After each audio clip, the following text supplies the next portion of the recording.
Okay, I think we've got everybody in.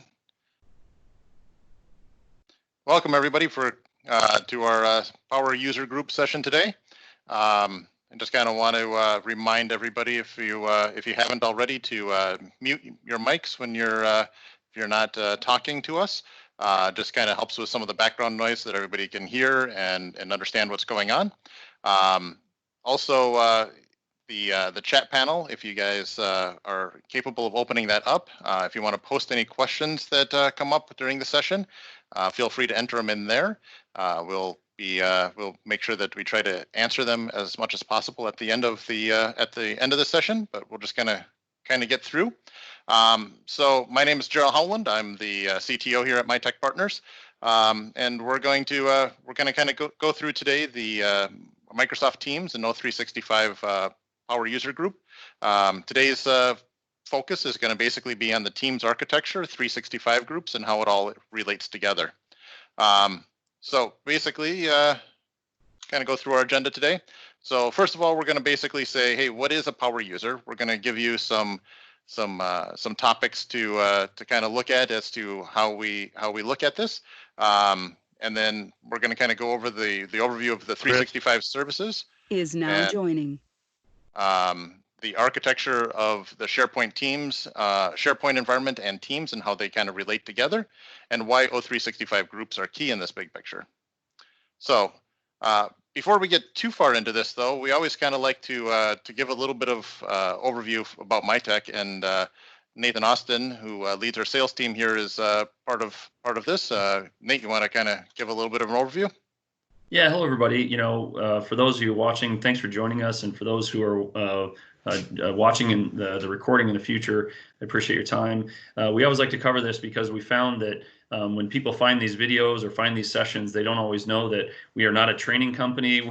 That's not what we're trying to do. We are really a small and medium business consulting company, IT services consulting company, and our goal is to help our clients adopt technology that we know achieves proven results. So while it's not the only solution, it's definitely one over the last 20 years of being in business that we've learned works really well. And our goal, including doing a session like this, is to help you remove IT challenges, because we all have plenty of other challenges in our world. Unknown participant is now joining. So the other thing is we coach our team to make IT easy. It doesn't always mean that that makes it easier for us, and it doesn't always mean we achieve that. We are definitely not a perfect organization, but that is our goal, is to try and make IT easy for you. And so we realize, and one of the reasons why we're doing these sessions is because we realize that we need to have a better connection between our clients and the power users of the organization to help really connect the dots and really drive the use of these tools inside the organization, because to provide the right advantage and the right benefit. So together, we've found that our clients can achieve 4 times more value and productivity from their IT investments. So for those of you who aren't already working with MyTech and you want to learn more about that, let us know. Otherwise, everybody else on the line that's a client, thanks for attending, and we look forward to working with you to help drive more adoption of O365 tools inside your organization. Thanks, Gerald. Yeah, thanks, Nathan. So a little bit about what we consider a power user. So we want to make sure that everybody's kind of on the same page about this, right? Power user isn't necessarily somebody who's out there clicking the buttons and performing the administration in the background, but we actually define a power user as somebody who drives adoption inside their organization, right? Is really that key player that understands what they're trying to do in their organization, understands those business needs, those requirements, all of that kind of stuff, but also understands the pros and cons of the technologies that they're trying to implement. Sometimes some of these technologies, if you do it one way, it has a big win, but if you do it the wrong way, it can actually, spin you out of control down the wrong path. So really understanding what those are and helping make and lead those IT decisions inside their organization, to really, focus on what that is. Doesn't mean that you have to be an executive inside the organization. Doesn't mean that you have to be a leader. It just means that you really are taking an ownership and a grasp of the technologies that you're trying to use inside your organization. So with that said, that's kind of what our intention is here, is not to give you the all-out technical details of how to do what we're going to talk about the subjects, about the actions. Some of our sessions will be about getting a little bit more in depth into the actual clicking of buttons. But there's a lot of them that are going to be just what is the structure? What are the pros and cons about doing what we're doing? So you have the ability to make the appropriate decisions inside your organization, really kind of focusing on those kinds of things. Hey, Gerald, if I could interject, kind of a summary on that. One little piece that I think helps, whenever we've held training sessions on O365, we always recommend locking down some of the infrastructure so that not everyone in the organization can create some of that structure inside of Teams in particular. But the power users are those that we feel are the 1 or 2 or 3 people inside of an organization that they're not the full-blown administrators of the account or the tenant, the Microsoft, your O365 tenant or account, but they are like a step right underneath that really helps the organization connect the dots, like Gerald was saying. So we're not looking for people to think they're administrators here, but definitely people that can help with the creation of structure and help lead their organization through that, like Gerald noted here. So that's like the piece, if that might help connect some dots. Maybe it didn't, I don't know, but if it did, hopefully that might be helpful. Yeah, thanks, Nate. One of the other things that we want to kind of show before we get too far here is there's so many different options inside the O365 environment. There's, depending on what license you have, you can get different features, different rights. The actions that we're going to be talking about today, and this is basically what the slide is to show you, is everything that we're going to talk about today is included in every package. So if you are utilizing 365 in any format, whether it's any of the business suite all the way up to the high end of Microsoft 365 suites, the M365 suites, everything is going to be included for the things that we're going to go over today. Various levels of that kind of feature set, but everything that we're going to talk about is included in the suites that we're talking about today. So just kind of wanted to give that as an overview just to make sure that everybody understands for the discussions today, not really anything missing out of the pictures. So now let's get into the meat of what we're talking about. So to really begin this subject properly, we need to start at the beginning. In this case, it's SharePoint. So SharePoint is the beginning. It's been out there for a long time. Originally, it was a complex tool set that really required on-premise installation. It was outside the realm of a lot of small to medium businesses actually utilizing SharePoint. But in 2001, that really changed. Microsoft actually launched SharePoint Online, and it kind of gave the ability for people to start getting into SharePoint. But you might be saying, well, what does SharePoint have to do with what we're talking about today, right? How does that actually affect me? What are all these services have to do with SharePoint? I don't have any interest in this. Well, actually, this is where SharePoint is different. SharePoint's actually more of a framework, right? People think of this as strictly a file storage system or an internet server. Really, it's actually much more. It's this framework that's allowed Microsoft and other organizations to develop services and features that expand upon that. So really, this has developed much of what we see inside the Microsoft 365 universe. So if we take some of the things that you've probably heard about, in past sessions or different discussions, you've probably heard of Forms and Power Apps and Power Automate. All of those are actually services that run on the SharePoint environment. Actions, features such as OneDrive that everybody thinks of, hey, this is my personal files. OneDrive actually runs on SharePoint. It's actually part of a SharePoint library that's personalized to you. Actions such as Delve and Microsoft Search, they all run on the search engines that are all based inside SharePoint. So really, the core function of this whole environment actually sits and spins around that SharePoint core infrastructure. I like to think of it as SharePoint's like the database for the rest of the environment. Now, there's some of those actions out there, things like Yammer, Teams, O365 groups that are a little bit different, but they still run on that same core infrastructure. One of the things that makes these unique is they actually run on, while they're still running on that core infrastructure, they're actually combining together several other components to make one application. So instead of building a single item like Forms, Teams actually combines several of those actions together and encompasses this whole SharePoint universe into one application that gives you one experience and one interface. So to kind of go through that, this is a high level of the Teams architecture. Now, I know this looks really technical, and we aren't going to get into this, and there is no quiz at the end of this session, so don't worry about this, right? But part of the intention of this is to really show how complex Teams is in the background and how powerful it can make it. So if we really look at this, Teams really is this conglomeration of services. If we look at the colors of the boxes, this is how we depict this information. So if we start off with the yellow side of things, this is what a lot of people think of is the traditional Teams, right? This all came from the Skype for Business or Link or Office Communicator, however you remember this being in the past. This is the new version of Teams communication stack. So this is going to be your chat. This is going to be your communications, your phone calling, your meeting. The services we're using right now all come from those original roots in the Link or Skype for Business realm. They're still there. They've been expanding and changing and growing, but they're still kind of the same functions in the background that you would normally experience.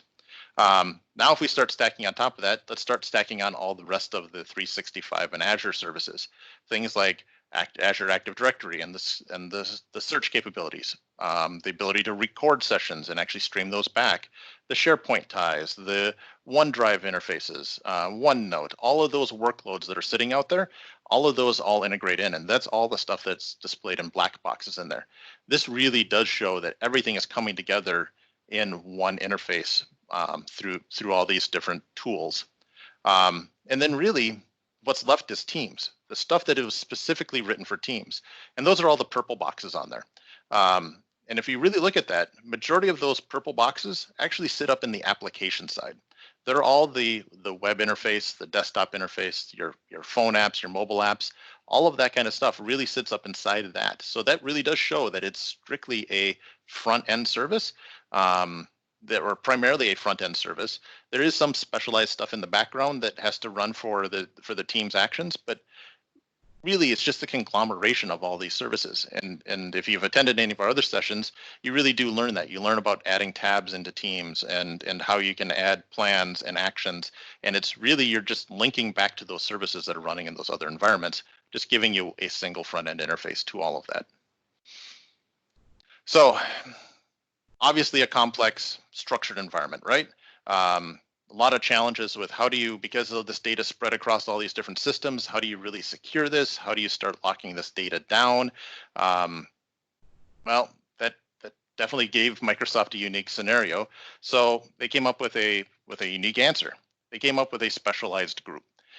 They call these O365 groups, much like a group that we would have used in the old Active Directory days, where we would have built like a security group to secure things.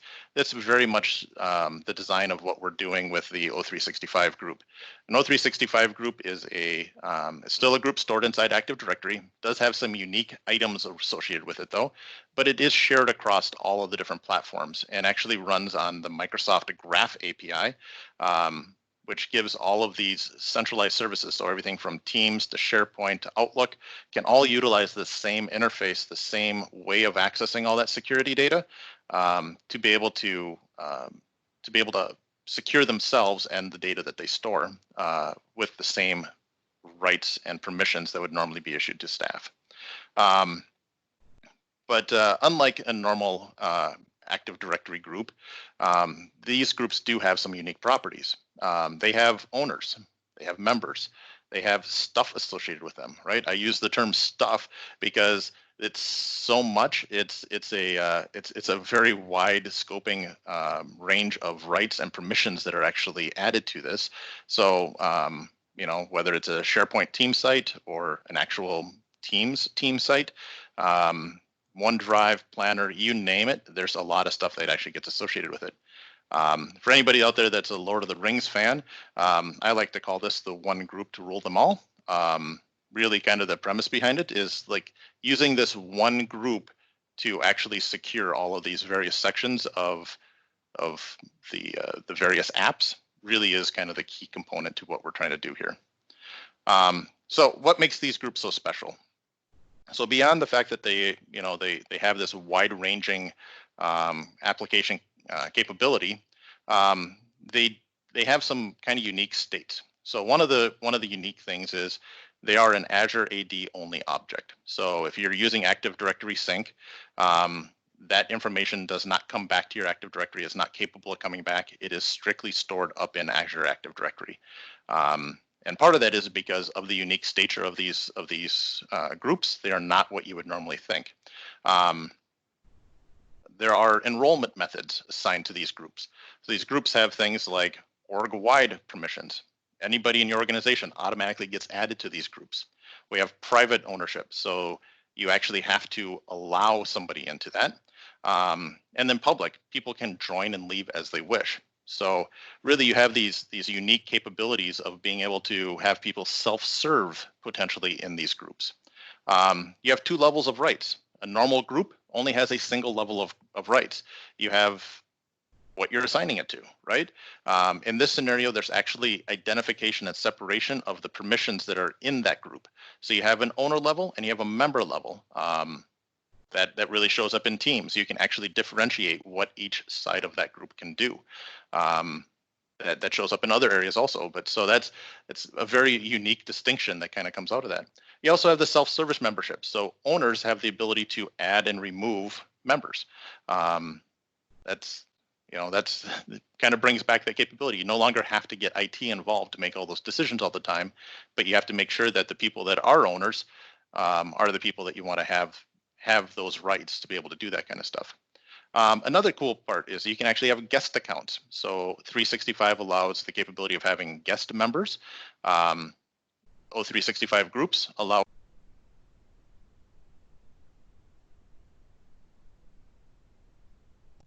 Gerald, you accidentally muted yourself, or somehow you got muted. Yeah, I have unmuted myself. Great. Where'd I cut out, if you don't mind? You talked about you're starting guest accounts is where. Okay. So so guest accounts. So guest accounts, you can have guest accounts inside O365 now. O365 groups allow you to assign those guest accounts rights to be able to access and see the data that's necessary inside of those specialized areas that are secured. Normal Active Directory accounts don't really have guest options. They don't really have guest memberships. So that's kind of a big thing. And probably the final big piece about this is it's not strictly related to Active Directory administration. Because of those graph API ties, because of the way that everything works, there's some interfacing that happens in the background that allows applications to actually be able to manage and maintain those things. That's how you can go into Teams and actually administer, give rights, remove rights for an Active Directory group. Or from an O365 group. So you're actually using that same application to be able to read and write, modify those permissions as necessary. So hey, one Gerald, of the things, can I chime in on this real quick? I mean, sure. I think one of the things that I really, for those of you who have gone through the training, and one of the reasons why, we recommend locking down teams from a standpoint of not allowing anyone in the organization to create it is because when you create a team, it creates a group that Gerald's talking about. And just connecting those dots, this is why we really want the folks that want to be the power user in their organization. So everybody on the call today, we're listening in the future, this is one of the reasons, understanding that all of this stuff happens in the background and all this stuff are the options that you have available to you. And so to be able to employ this effectively for your organization and have a better understanding. So this is the complexity that goes behind the scenes that it seems really simple and it automates it. But these are all the things that you can do and you should be aware of as you're creating different teams. Yeah, that's an excellent distinction, Nate. I appreciate that. And this actually is a great segue, by the way. That wasn't even planned into what we're going to talk about here. So if we talk about creating a team, so we're in Microsoft Teams. We click that nice little add team button, right? Right away, you get a Teams chat and a Teams wiki. You think that seems pretty normal, right? I asked to do that. Why wouldn't I get that? One of the things that a lot of people don't realize is that'd be fine and dandy if that was it. But guess what? It's not. Because that group also created a SharePoint site that gives you your files tab inside the Teams environment. It gives you a OneDrive notebook. It gives you a planner plan. It gives you a stream portal. It gives you a Forms workspace. And if you have Power BI, it gives you a Power BI workspace. All of this stuff automatically gets created, whether you like it or not. It's just part of the process of what happens. And this is why when you're creating a Teams team, you get all of these features, because when you're creating a Teams team, you're creating an O365 group, which is then creating all the subsequent features that come with those O365 groups. Now, you might say, hey, I know that you can tie these team groups into, say, Outlook. Well, you can. You just have to manually add those features. So if I create a team, it automatically builds all of these features up to the point of Outlook. And this is part of the reason they've developed these segmentations, because of kind of the back end needs for it. But there is a need ultimately for linking that Outlook stuff in. It's just it's a action to be able to complete that, and it's kind of an IT administration action, right? So this is great if I'm working with Teams, because a lot of times I want all those other features. But to Nate's comment about, you got to be careful about who can create these groups. You have to be careful about who can create these groups in all the other services also, like planner plans can also be an issue, right? So what happens if I were to build a planner plan or a SharePoint team site, maybe a stream group or an Outlook group, right? I use some other interface than Teams to build these. Well, guess what? I get an Outlook inbox. I get these structures, these features. A lot of people don't realize that, but I automatically get those. Now, they might not show up, but even if I create a planner plan, I'm ultimately creating these interfaces, because this is how some of the calendaring, the scheduling, the actions that happen in the background actually are using those Outlook profiles to be able to do that. But I'm also getting all that other stuff I just created, right? I'm getting that SharePoint site, because that's where all that data is technically stored. I'm getting those stream portals. I'm getting those forms workspaces. All of that stuff all comes together. So when I think I'm building a planner plan, sweet, I'm just going to build a plan. Nobody will know the difference. Well, actually, it's building a lot of other stuff in the background. Now, there are some other things with that, right? Planner plans, you can actually have multiple planner plans per group. So it's not a one-to-one relationship, but there is a plan needs a group in order to operate. So by creating a plan, if there's not a group that you're going to associate with, you're going to end up creating a new group. But okay, so I've done this. Maybe I've already done these in the past, didn't realize that there were protections. You can still go back and add that to Teams though. So you're not stuck in that direction, but you can re-add the Teams information to that. It does require IT administration actions to do that. So it's not just going into Teams and saying, create a team for this group. You kind of have to go in the background and enable a team for that group. But there is kind of this forward moving progress where you can do this. So if you do have historical data out there, you're not losing it. You're not having to reset and start all over again. But it does require you to think about what you're doing if you're going to create any of those groups, knowing that that does impact things down the line as you move forward. So this all sounds great, right? But there probably has to be some catches with 365 groups. In this case, guess what? There's no group nesting. So unlike Azure, unlike Active Directory and security groups, where I can have groups be members of groups, everything that we do inside an O365 group is a user basis. So we can't use those division markers that we've used in the past, or those historical groups that we use that might make it easier for us to manage these things. We are going to have to go in and specify users to be able to go into that.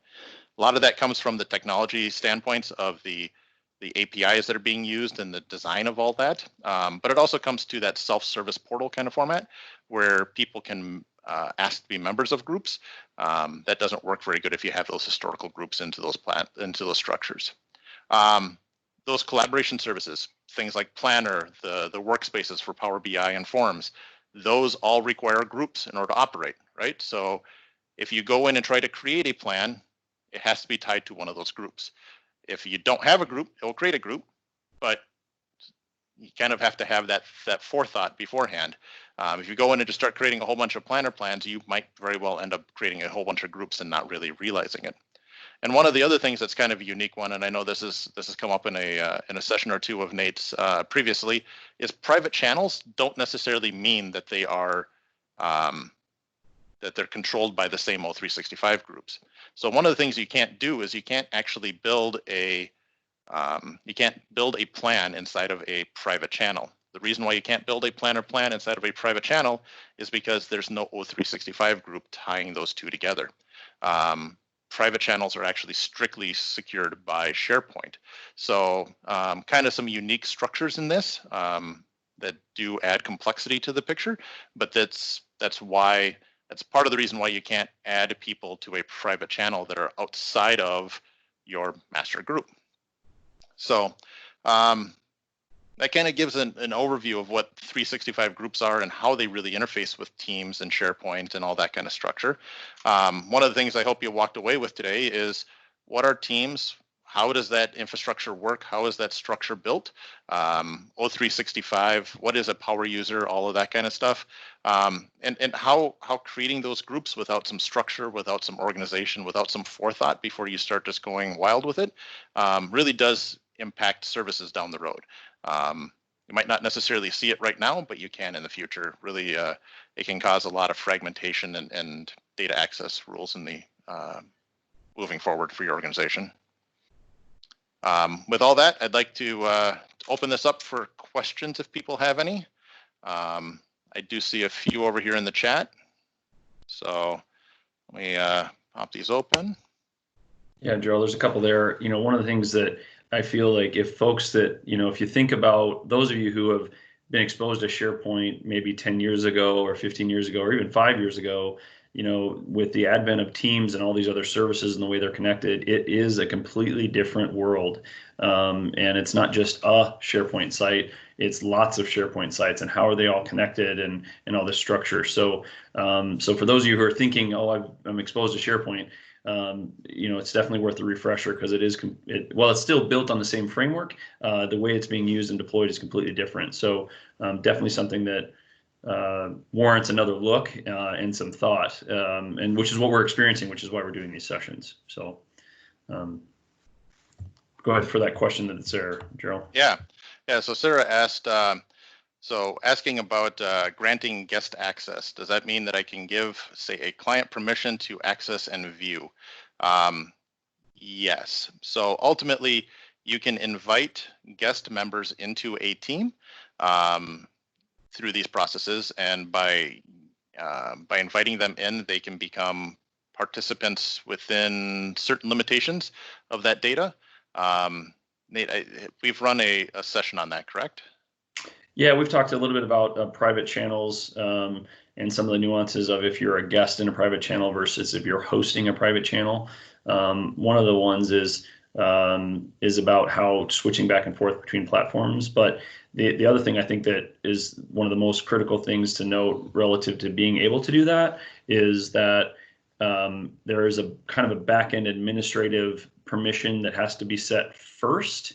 Because by default, my understanding, Gerald, correct me if I'm wrong, by default, Teams does not, or SharePoint does not allow, it turns off guest access by default, so you have to enable it to be able to then invite somebody as a guest. Yeah.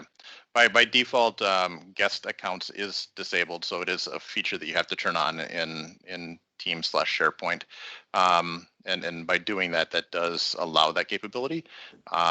Obviously, there are security risks associated with it. You have to evaluate that as your organization deems.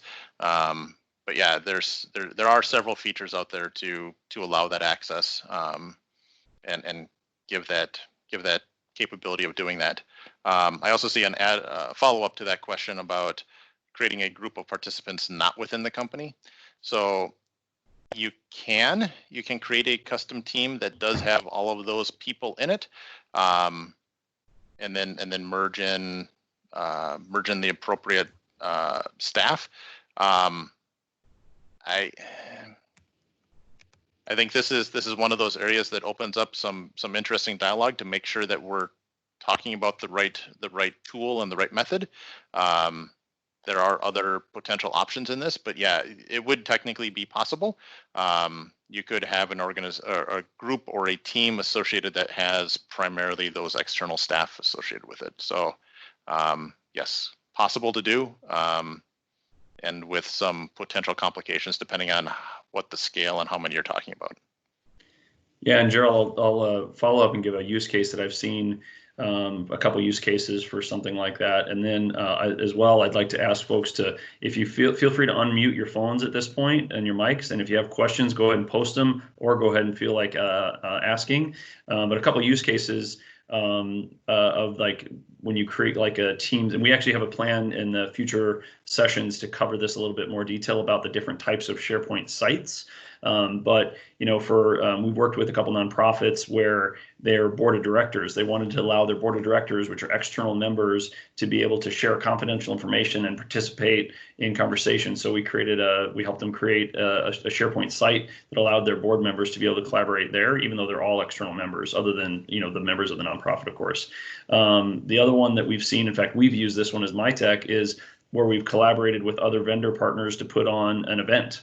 That way we can create a group or a team and actually invite guest members where we can collaborate on content for putting an event together, hold meetings in our team structure, documentation and templates that we're working on for an event. You can do that as well inside a team. So just understanding your purpose and really defining the problem you're trying to solve. Then the IT administration, whether it be someone like MyTech or your internal IT, can then help you with the appropriate permissions to make that happen. Cool. Angie asked here that we've created AD groups to use for permissioning in SharePoint, which means that IT has to administer that. What are the current recommendations for managing SharePoint permissions specifically for communication sites? And I'm glad you called out the fact that you said communication sites, because communication sites do have some unique permissions still. Communication sites, because of their nature, they are designed to be more public and more a little bit more flexible. They're also tied to a lot of the legacy controls around SharePoint. They do have a slightly different security structure also. The O365 groups do not work with communication sites yet. It is coming, but it is not out there yet. So unfortunately, some of those self-administration actions do not happen in communication sites yet. So the recommendations you have in play are similar to what's being done. There might be a couple of options that can be done with opening up some controls by giving some people administrative access to those. But to the SharePoint sites themselves to be able to minimize some of that IT interaction. But unfortunately, it's still probably recommended to use groups for that, just to make that easier. And Gerald, we've had, as I know this isn't the nature of the question, but I know it's a similar question has been asked, like, what if I have an existing SharePoint site? Can I connect it to a team? And I think there's a nuance there as far as depending on the type of site. So can you touch on that a little bit too? Because I think that's a related question, but it's not exactly the question that Angie was asking. Yeah, there is some uniqueness. There are multiple types of SharePoint sites out there. So you have a SharePoint communication site, you have a SharePoint team site, and you have a SharePoint Teams site, which, thanks for the distinction of a little s at the end of the word. And you can, if you create a SharePoint Teams site, which is based around the O365 group, you can enable it for Teams. But if you create a Microsoft Teams site that is not tied to an O365 group, then it is not capable of actually being joined to Teams. So that's kind of like that distinction. And communications are still those more legacy format, more powerful capabilities, which do not have any of those O365 permission capabilities at this point in time. So still kind of more of a, I'm going to call it a legacy permissioning structure as compared to the modern technologies. Gotcha. Thanks, Cheryl. Anyone like to? One of the things I'll maybe kill some time here really quick, but invite folks to think of a question and let's open it up if you have any questions you'd like to ask verbally versus in the chat or in the chat. But one of the things before we sign off, if we don't get any further questions, is that we will be sending a follow-up email to registrants and attendees on Monday. And the next month session, the next first Friday session in June, we're going to be taking the next step of kind of this structure and talking about the storage, like how is data stored, how are files stored. So when and part of the goal, the reason why we opted for these to be the first couple sessions is, as a power user, one of the most common challenges or questions we're getting, especially while we're all working from home right now, is how do I get more of my files and my data into this environment? So this session and the next session are really designed to help you with some of the foundational building blocks of understanding how the architecture works and the storage structure works, so that you can start feeling more comfortable and confident guiding your organization, putting data into the SharePoint and Teams environment. So that's coming up. We're also going to send out a survey where we've basically built out a bit of a roadmap as far as topics to cover from a power user perspective, and we'd love your feedback on that, as well as if you have any suggestions of things we could cover. So again, that's all coming out on Monday. So stay tuned for that, because we'd love, and if you feel like the people inside your organizations or other folks that you know that could benefit from these power user sessions, again, we're really trying to empower those folks inside the organization to help understand this stuff, to be able to drive adoption and help them drive the utilization of these tools better. So thanks in advance for that. So it looks like we did get another question here, Gerald, if you saw that there. Yeah. So Rob's asking about, they had some organizational SharePoint sites prior to Teams, and they're working on trying to transition to Teams, and there's some kind of unique catches that they're running into, and just trying to summarize this a little bit. But the best way to utilize content for the original department site. So I'm going to start there. So how to bring in some of the content that's already sitting out in SharePoint sites that you have existing into a Teams environment. There are ways to link data sets. There's some ways of being able to share, add shared storage into a Teams environment, so you can actually link to that information. Gain that, so you can link to the information that's sitting in that more historical format, and bring it into the new one, so you have one interface to be able to go get that information. There's also ways to be able to just add tabs inside Teams that take you to that other screen, so that you can say, hey, legacy portal could be one of your tabs, and it takes you right to that SharePoint site. So you can do some of that kind of stuff to still engage that data while you work with moving that around. And then there's also kind of a second part of this question, which is suggesting setting up a team on an org-wide level and then designating channels and how to structure some of that kind of stuff. And I'm going to be completely honest, this is a much bigger conversation. And one of the topics that we want to bring up to everybody is what we call Teams governance. So how do we set up the rules, the structure, the design around what we use for Teams, while setting up one org-wide group and then trying to structure team or channels as different departments may work. It may not. You may find that teams are the better thing to be doing, and is even department level the appropriate structure.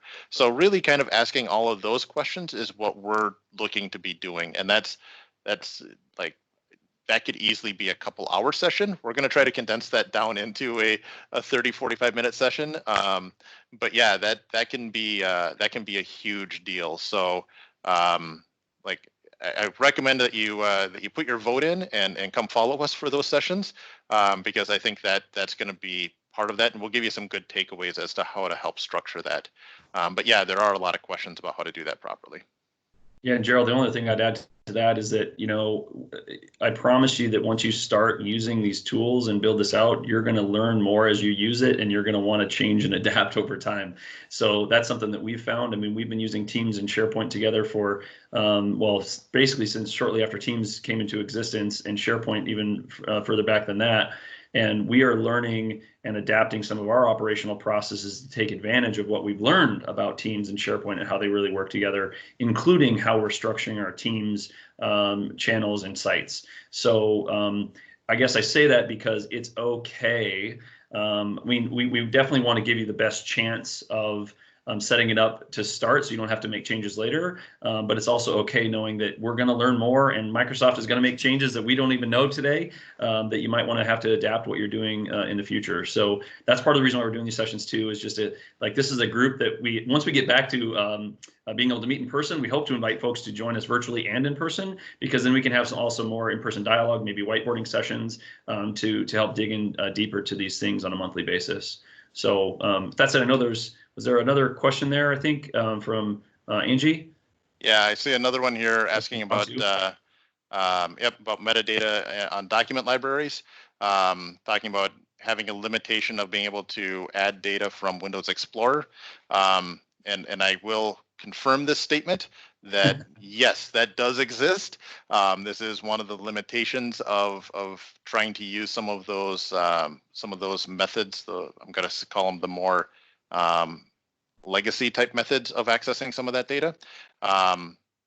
That's a very common issue. One of the ways you can get around that is you're probably requiring metadata.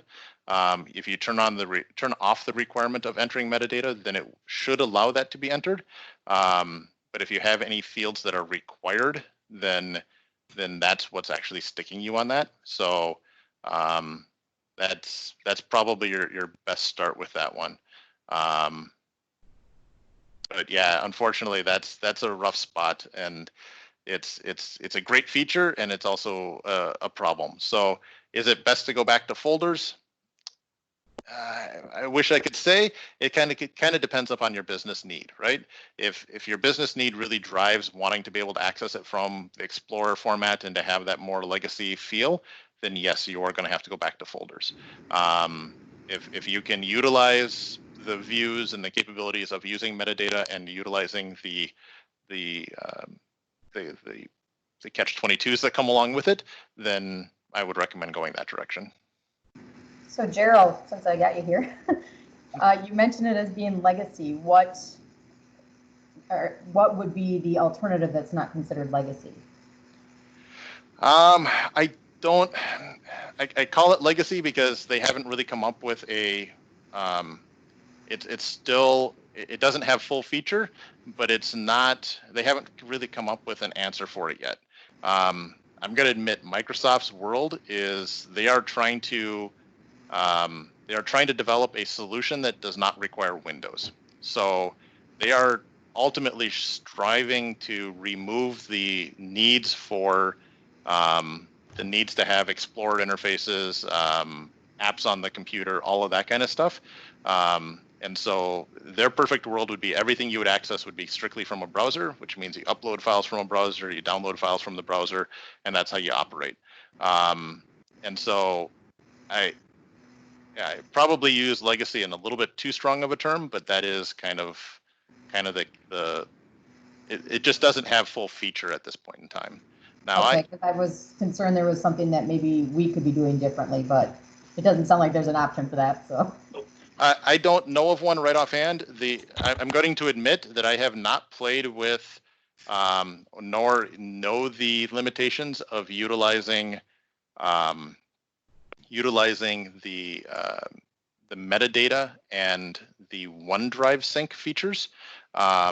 If you were to use OneDrive sync on the library, that might solve that, because I know that the OneDrive is an active developed feature set, but I don't know that if it deals with metadata yet. I did see at one point in time that it's on the roadmap. I just haven't updated myself as to where it's at. Yeah, I know, Daryl, I haven't played with that either. I use OneDrive quite a bit to sync from our SharePoint libraries. So yeah, that's I haven't run into that problem, but we're not using metadata as much as we intend to moving forward. So that's probably why we haven't run into that. Angie, good question. These are some of the things that, the transition that we're seeing too. And if you think about this from a user perspective, which is again not the power user perspective, but from like the regular your internal customers or the rest of your teammates, is that trying to make this transition from where everything's going browser based to this older way of using File Explorer, Windows Explorer, There's, we're in a transition period, pretty significant one actually, where like Microsoft has even made it better. So if you like have a Word document on your desktop, you can do a save as, and you can save it directly into a SharePoint library right from the Word interface, which that didn't used to exist, but it's still kind of clunky actually. So I mean, there's things like that there you can start seeing the wheels moving in that direction. But Angie, that's a great other example of where they still haven't solved that problem yet, from the historical way of operating to trying to, as we're transitioning to this more browser-based, interface. Yeah, and the goal is always to make things easier for the end user, and so that to me would have been a really good opportunity to say, oh, just drag it over from your desktop and put it in there. Yeah. But they can't.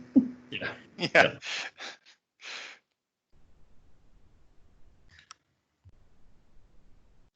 I will do a little bit of investigation around that. I know that we've got some sessions coming up about data storage and how that gets stored, and I'll try to get some answers for you. So for our future session. So hopefully we'll be able to give you a more detailed time next month.